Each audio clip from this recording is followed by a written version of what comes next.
ஒரு கட்சின்னு சொல்லும்போது இவ்வளவு செயலாளர்கள், பொருளாளர்கள், உறுப்பினர்கள் தமிழகம் முழுவதும் இருக்கிறாங்க. நம்ம அண்ணன் கூட டிராவல் பண்ணும்போது, நம்மளும் ஒரு சட்டமன்றத்துக்கு போகணுங்கிற ஆசை பலருக்கும் இருக்கும்ல? கண்டிப்பா இருக்குமே.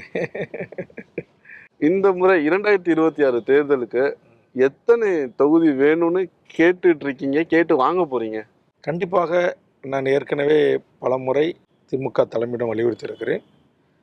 எங்களுக்கான கூடுதல் இடங்கள் கண்டிப்பாக இந்த தேர்தலில் திமுக தர வேண்டும். திமுக தலைமையிலான இந்த மதச்சார்பற்ற இந்த கூட்டணியில் நிறைய அரசியல் கட்சிகள் இடம்பெற்றிருக்கிறதை நான் அறிவேன். ஆனால் அதே நேரத்தில் இன்னைக்கு தமிழ்நாட்டில் தமிழர், தமிழ்நாட்டின் உரிமை, ஈழ இனச்சிக்கல், காவேரி, முல்லைப்பெரியார், பாலாறு, கச்சத்தீவு, மீனவர்கள் பிரச்சனை, விவசாயிகள் பிரச்சனை, மாணவர்கள் பிரச்சனை, தொழிலாளர் வர்க்கத்தின் பிரச்சனை, அரசு ஊழியர்கள், ஆசிரியர்கள், செவிலியர்கள் என்று பலதரப்பட்ட மக்களின் உணர்வுகளையும் அவர்களுடைய கோரிக்கைகளையும் பேசக்கூடிய ஒருவனாக நான் இருக்கிறேன். ஆனால் இந்த ஒருவனுடைய குரல் மட்டும் இத்தனை பிரிவு மக்களுக்கு போதுமானதா என்றால் இல்லை. ஆதலால் கண்டிப்பாக கூடுதல் இடங்கள் தமிழக வாழ்வுரிமை கட்சிக்கு வேண்டும் என்கிற நிலைப்பாட்டிலும், அது மாதிரி ஒன்றிய அரசு தமிழ்நாட்டை பல்வேறு நிலைகளில் மிகப்பெரிய அளவில் வஞ்சித்து வருகிறது. தற்போது கூட நிதிநிலை அறிக்கை வெளியிட்டிருக்கிறார்கள். தமிழ்நாடு என்ற பெயரும் இல்லை, தமிழ்நாட்டுக்குரிய எந்த திட்ட அறிவிப்புகளும் இல்லை, புதிய திட்டங்களும் இல்லை. ஆக இதுபோன்று வஞ்சிக்கப்படுகின்ற தமிழ் சமூகத்தின் உரிமைக்காக டெல்லி நாடாளுமன்றத்தில், மாநிலங்களவை அல்லது மக்களவையில் தமிழக வாழ்வுரிமை கட்சியின் குரல் ஒலிக்க வேண்டும். அதுபோன்று ஈழத்தில் நடந்தது ஒரு இனப்படுகொலை தான். அந்த இனப்படுகொலைக்கு ஒரு சர்வதேச நீதி விசாரணைக்கு தமிழக சட்டமன்றம் ஒரு தீர்மானம் நிறைவேற்றி ஏற்கனவே அம்மையார் ஜெயலலிதா அவர்கள் இருந்தபோது அனுப்பி வைத்திருக்கிறது. ஆனால் அது குறித்து கிஞ்சித்தும் கவலை கொள்ளாமல் தூக்கி குப்பையில் வீசிவிட்டிருக்கிறது ஒன்றிய பாரதிய ஜனதா அரசு. ஆக அதை தூசு தட்டி எடுத்து ஒரு விவாத பொருளாக ஆக்குவதற்கும், தற்போது முதலமைச்சராக இருக்கிற தமிழ்நாட்டு முதலமைச்சர் அவர்கள் அதே போன்ற ஒரு தீர்மானத்தை திமுக ஆட்சியிலும் நிறைவேற்றி ஒன்றிய அரசுக்கு அனுப்ப வேண்டும் என்னுடைய அந்த குரல் தொடர்ந்து ஒலித்து கொண்டிருக்கிறது. அதுபோன்று இங்கே இருக்கிற சிறப்பு முகாம்கள் மூட வேண்டும், ஈழத்தமிழர்கள் தத்தமது விரும்புகிற நாடுகளுக்கு அனுப்பி வைக்க வேண்டும், இரட்டை குடியுரிமை, அதுபோன்று சாதிவாரி கணக்கெடுப்பு நடத்தப்பட வேண்டும். அதுபோன்று தமிழ்நாட்டினுடைய அரசு பதவிகள் தமிழ்நாட்டில் வாழ்கின்ற, இங்கு வாழ்கின்ற இந்த மண்ணின் பூர்வீகுடி மக்கள், அதாவது தமிழ்நாட்டை தாயகமாக கொண்ட மக்கள், அது தாய்மொழி தமிழாக கொண்டவராக இருக்கலாம், இந்த மண்ணில் ஆண்டாண்டு காலமாக வாழ்கின்ற மொழிவழி சிறுபான்மை மக்களாக இருக்கலாம். ஆனால் பிரிதொரு மாநிலங்களில் இருந்து வந்து இங்கு தமிழ்நாட்டு அரசு வேலைகளையும் தனியார் வேலைகளையும் முழுவதுமாக கைப்பற்றி கொள்வது ஏற்புடையதல்ல. அது மொழிவழி மாநிலங்கள் பிரிக்கப்பட்ட அந்த நோக்கம் சிதைவடையும். ஆதலால் இந்தியாவில் வாழ்கின்ற பல்வேறு மொழிவழி தேசிய இனங்களுக்கு எதிராக ஒரு பகைமையும் சண்டை சச்சரவுகளும் பிற்காலத்தில் மிகப்பெரிய அது போராக மாறுவதற்கான பேர் அபாயம் இருக்கிறது. அதில் என்னுடைய கருத்தை நான் இன்றைக்கி சட்டமன்றத்தில் வைப்பது போல் நாடாளுமன்றத்திலும் வைக்க வேண்டிய தேவை இருக்கிறது. அதாவது தமிழ்நாடு அரசு பதவிகளிலும் தனியார் துறைகளிலும் இந்த மாநில மக்களுக்கு அந்த 100% வேலையை கொடுக்கணும். அதே மாதிரி பீகார் வேலை, பீகார் 100% வேலையை 100 அந்த மாநில அரசு பதவி அவங்களுக்கு தான் தரணும். உத்தரப்பிரதேச வேலையை, ஜார்க்கண்ட் வேலையை, நீங்கள் காஷ்மீர் வேலையை, டெல்லி வேலையை, குஜராத் வேலையை, கர்நாடகா வேலையை, கேரளா வேலையை, ஆந்திரா வேலையை, தெலுங்கானா வேலையை அந்தந்த மாநில மக்களுக்கு அந்தந்த மாநில அரசுகளும் அந்தந்த மாநிலத்தில் இருக்கிற தனியார் துறைகளும் வேலைவாய்ப்பு உறுதிப்படுத்துகிற ஒரு சட்டங்கள் இயற்றப்பட்டு பாதுகாக்கப்பட வேண்டும். அந்தந்த மாநில உரிமைகளையும் அந்த மாநில மக்களுடைய வாழ்வு உரிமை என்பது எமது கட்சியினுடைய நிலைப்பாடு.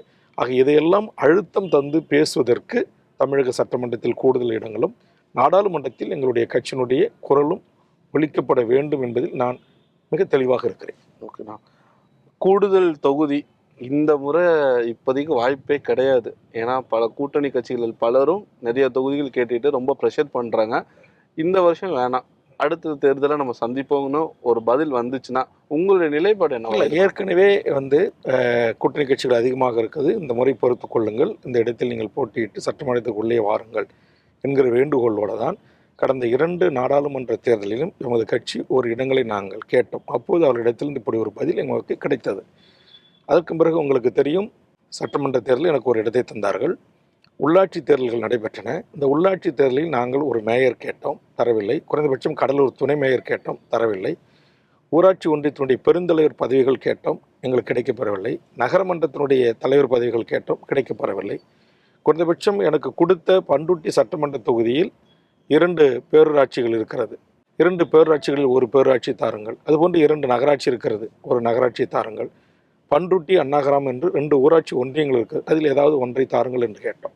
எதுவும் நமக்கு தரப்படவில்லை. அதுபோன்று நடைபெற்ற இடைத்தேர்தல்களில் தொடர்ச்சி திமுக தலைமையிலான இந்த வெற்றி கூட்டணிக்கு நாங்கள் மிகப்பெரிய பங்காற்றியிருக்கிறோம். ஆதலால் மீண்டும் இப்போது கட்சி தொடங்கி 15 ஆண்டு காலம் ஆகிவிட்டது. இந்த 15 ஆண்டு காலம் கழித்தும் மீண்டும் உங்களுக்கு ஒரு இடத்தை தான் தருவோம், நீங்கள் இந்த முறை எங்களுக்காக தேர்தல் பணி ஆற்றுங்கள் என்று திமுக பார்வையிலிருந்து சொல்வதில் நியாயம் இருக்கலாம். ஆனால் தமிழக வாழ்வுரிமை கட்சியை பொறுத்தவரையில் அது அப்படி ஒரு பேச்சு எடுபட்டால் அது எமக்கான நீதியாக இருக்காது என்பதுதான் நான் இந்த ஒரு வார காலமாக தமிழ்நாடு முழுவதும் எமது கட்சி நிர்வாகிகளை அழைத்து அவர்களிடம் நான் கலந்துரையாடியதிலிருந்து எனக்கு கிடைக்கின்ற பதிலாக இருக்கிறது. சமீப காலமாக தமிழக வாழ்வுரிமை கட்சியத்தில் இணைந்தவர்களுடைய எண்ணிக்கையே சுமார் 1 லட்சத்துக்கும் மேற்பட்டவர்கள் இருக்கிறார்கள். ஆக இன்றைக்கு கடந்த காலையில் துவங்கி அப்படியே நாங்கள் மிக நிதானமாக திட்டமிட்டு ஒரு கட்டமைக்கப்பட்டு ஒரு முறைப்படுத்தப்பட்ட அரசியல் கட்சியாக வளர்ந்து வந்த இந்த கட்சி இன்றைக்கு ஒரு மிகப்பெரிய வளர்ச்சியை நோக்கி இன்றைக்கு தமிழக வாழ்வுரிமை கட்சி பயணித்து கொண்டிருக்கிறது. ஆக இந்த சூழலில் கண்டிப்பாக எங்களுடைய உணர்வுகளுக்கும் எங்கள் தொண்டர்களுடைய உணர்வுகளுக்கும் நியாயமான கோரிக்கைகளுக்கும் ஒரு மதிப்பளித்து கூடுதல் இடங்களை எமது கட்சிக்கு தர வேண்டிய இடத்தில் திமுக இருப்பதாகத்தான் நான் பார்க்கிறேன். இதில் இன்னும் இந்த தமிழக வாழ்வுரிமை கட்சியை 2 ஆங்கிளில் திமுக பார்க்கணும் என்பது என்னுடைய வேண்டுகோள். ஒன்று, பாட்டாளி மக்கள் கட்சி இன்றைக்கு அதிமுக அணியில் இடம்பெற்றிருக்கிறது. குறிப்பாக டாக்டர் அன்புமணி தலைமையிலான அணி.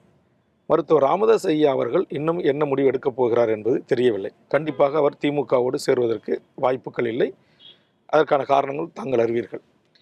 இன்னொன்று, தமிழ் தேசிய அரசியலை பேசுகின்ற ஒரு அரசியல் கட்சி இன்றைக்கு திமுகவுக்கு காலத்தின் கட்டாயம் தேவையாக இருக்கிறது. அப்படி தமிழ் தேசிய அரசியலை தமிழ்நாடு விடுதலைப்படை தமிழ் தேசிய அரசியலிருந்து வந்த வேல்முருகனை தனது கூட்டணியில் வைத்துக்கொண்டு உரிய இடங்களை தந்து உரிய முக்கியத்துவங்களை தந்து தமிழ்நாடு தமிழ் தேசிய அரசியலாளர்களுடைய கோரிக்கைகளை எனது மூலமாக மாண்புமிகு முதலமைச்சருடைய கவனத்திற்கு எடுத்து சென்று அதனூடாக இங்கு திராவிட இயக்கத்தால் கோபம் அடைந்திருக்கிற அல்லது கொதிநிலை அடைந்திருக்கிற தமிழ் தேசியர்களை திருப்திப்படுத்த வேண்டிய பொறுப்பும் கடமையும் திமுக தலைமைக்கு இருக்கிறது. அதை தவிர்த்து இன்றைக்கு எல்லா அரசியல் கட்சிகளுமே ஒரு சாதிய கண்ணோட்டத்தோடு தான் கட்சி தலைவர்களை அணுகுகிற ஒரு மனப்பான்மை இருக்கிறது. ஆனால் என்னை பொறுத்தவரையில் அவர்கள் அப்படி அணுகுவதற்கான வாய்ப்புகள் இல்லை. நான் எல்லா மாவட்டங்களிலும் எனக்கான கட்டமைப்புகளை பயன்படுத்தியிருக்கிறேன். எல்லா மாவட்டங்களிலும் தமிழக வாழ்வுரிமை கட்சி கணிசமான வாக்காளர்களையும் தொண்டர் பலங்களையும் நிர்வாகிகளையும் கொண்ட ஒரு அரசியல் கட்சியாக உயர்ந்திருக்கிறது. ஆக இந்த 15 ஆண்டு கால என்னுடைய உழைப்புக்கு உரிய அங்கீகாரத்தை திமுகவின் தலைமை கண்டிப்பாக தரும் என்கிற நம்பிக்கையோடு இருக்கிறேன். ஒருவேளை நீங்கள் கேட்ட கேள்விக்கான பதிலை நான் தருகின்ற வேளையில் அப்படி உரிய கூடுதல் இடங்கள் கிடைக்கப்பெறவில்லை என்று சொன்னால் நாம் என்ன முடிவெடுப்பது என்பதை கட்சியினுடைய மூத்த நிர்வாகிகளோடு, கட்சிக்கென்று செயற்குழு, பொதுக்குழு, தலைமை குழுக்கள் இருக்கிறது, அவர்களோடு கலந்து பேசி எங்களுடைய முடிவை நாங்கள் தெரிவிப்போம்.